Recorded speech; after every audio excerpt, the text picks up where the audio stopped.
President Biden has announced the U.S. will be spearheading a global vaccination effort. The president announced the donation of 500 million doses of the Pfizer vaccine after meeting with British Prime Minister Boris Johnson. It also comes one day ahead of the G7 summit. The president cited the success of the U.S. vaccination efforts in reopening our economy. Mr. Biden says the same results are attainable on a global stage. Today, we're taking a major step that will supercharge the global fight against this pandemic. In my direction, the United States will purchase an additional 500 million doses from Pfizer vaccine, that will donate nearly 100 low and lower middle income countries. They will be the beneficiaries. Joining us now from Cornwall, England, is CBS News Chief White House correspondent Nancy Cordes. Also joining us from Washington, D.C. is Senior White House and political correspondent Ed O'Keefe. Welcome to both of you, Nancy and Ed. Nancy, let me start with you. President Biden says the U.S. will be donating 500 million doses of the vaccine for global distribution. Why is this such a priority for the Biden administration, and what does the timing of this announcement suggest about the president's mission heading into the G7 summit?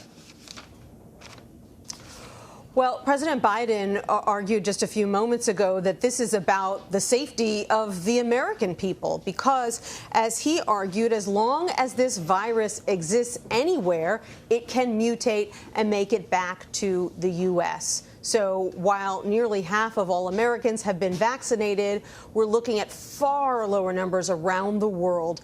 And the president argues that this is the best way to keep the American people safe at home, is to distribute these vaccines around the world at a cost of about $3.5 billion. Beyond that, he argued that it's a part of American values to step up and help when others need it. He made a World War II metaphor, said the arsenal of vaccines is just like the arsenal of democracy during World War II.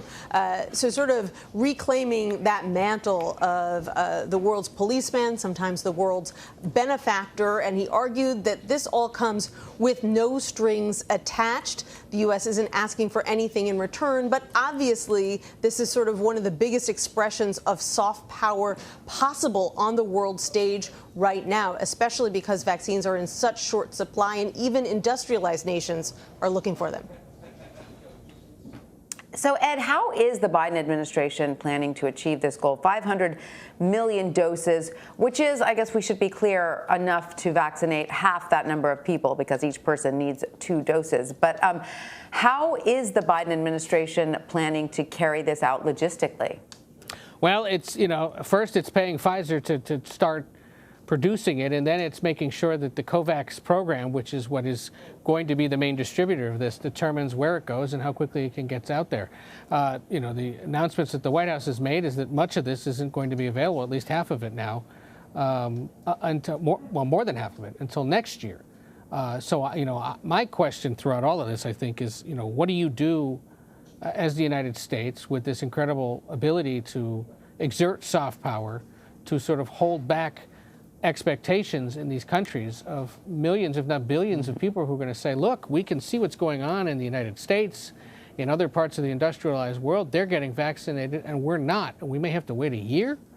That's an incredible, I think, potential morale issue that could cause real instability, not only economically, but among a lot of these fragile governments around the world. So while they're going to be grateful for the contribution, first of all, you're right, 250 million people, that's all that this round provides, given the double-dose vaccine that Pfizer provides. And second, it's going to take a while. And in the absence of that, how do those economies continue to persevere? How do those governments control expectations? And how might that bleed into other things the United States has to do to respond?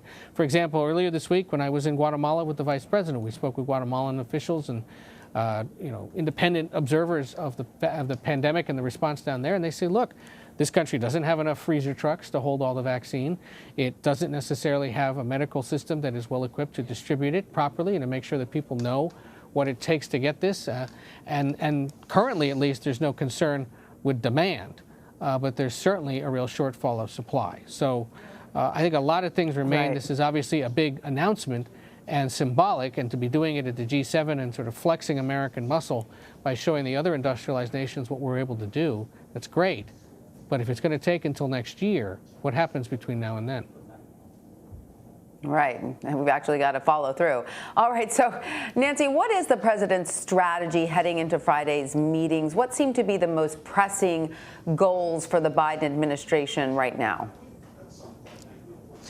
Well, President Biden just said that there is actually going to be an announcement by the full G7 tomorrow from other world leaders as they announce their joint strategy for combating COVID. So he was sort of the first out of the gate with this big announcement, but it was clearly meant to encourage, challenge, leverage other big nations to do something similar and step up their donations as well. So we'll hear more about that tomorrow.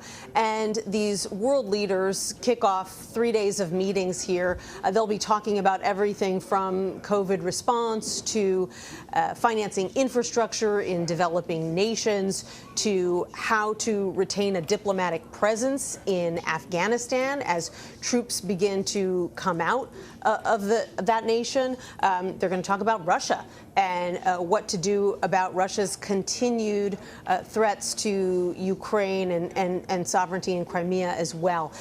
So there is a very broad range of economic and economic decisions that they're going to have to make and discuss, and security issues as well. And then beyond that, something that G7 foreign ministers had all agreed on that the world leaders will be discussing as well is an across-the-board global 15% minimum tax on profitable corporations to prevent companies from, from shopping around to find a nation where they can get the lowest tax rates and then housing their companies there, incorporating their companies there. The challenge for Mr. Biden as he works to promote this around the world is that back at home, he has got a Republican Party that is saying, no way, they don't support this initiative, and it would obviously have to make its way through Congress. And so that is a big challenge, and it's going to hamper somewhat his ability to forcefully make this case on the world stage. Right. And Ed, the president has stressed the need for the U.S. to renew its commitment to its allies. However, when it comes to the U.K., we know that Boris Johnson had a strong relationship with former President Trump. How does the U.K.-U.S. relationship sort of supersede any of these personalities or these personal relationships? How does President Biden hope to maintain that connection moving forward? Well, they're making some tweaks to the Atlantic Charter, for among other things, which is the document that really governs the U.S.-UK relationship, updating it in terms of some technology and travel language, among other things. The U.K. has been pushing for a new trade agreement with the United States, and in a joint statement they released today, it says essentially that they're going to keep working towards that, but also that both countries are going to continue to stand as perhaps the two best examples of democracy around the world. Remember, President Biden is preparing later this year to host a summit of democracies. And so this meeting between the two leaders of these two countries is designed to remind the world that that's coming and that they remain two of the strongest and that they will continue to, among other things, for example, defend press freedoms, defend women's rights around the world, and continue to use the United Nations as the international body best equipped to deal with the various global disputes. So, in essence, renewing and reaffirming a lot of long-standing principles of the American-British relationship, and I guess in essence trying to set aside any concern that the U.S. president and the British prime minister can't get along just because Boris Johnson used to be buddy-buddy with Donald Trump. Right. All right. Nancy Cordes in Cornwall and Ed O'Keefe in Washington. Thanks to you both. We appreciate it. You're welcome.